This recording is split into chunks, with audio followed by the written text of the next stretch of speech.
Бар байлыгым, апакем. Мен кандай абалда болбойун, эмнелерди кылбайын.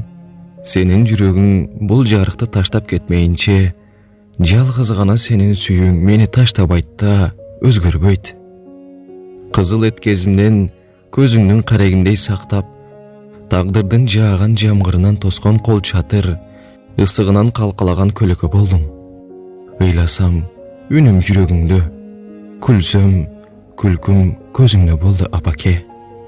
Ошентсе да, кайсы бир убактарда байкабай, мээрим толгон назик жүрөгүңө канжар уруп, жан дүйнөңдү толкалап алып жаткандырмын. Бирок билдирбейсиң, баарын ичиңе жутасың. Сенин жүрөгүң ошол замат баарын кечирип салат. Баары үчүн өзүңө рахмат, апаке.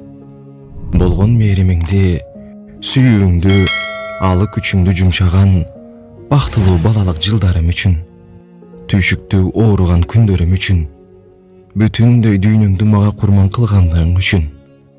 Апаке, бар санаамды унуткарып, жашоомду кайрадан нурга бөлөөчү, ааламда жок, мээрим ташкан жылуу кучагыңыздан, алмашкыс тонок сүйүүңүздөн айрылбай, бир өмүр калууну каалар элем.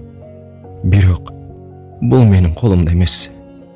Ошентсе да, сени мага белек кылган улуу заттан, күн сыяктуу жылуулугуңду, мээримиңди таратып, ар бир аткан таңыма жарык берип, узак өмүр батпай жашашыңды ар дайым тиленип келем.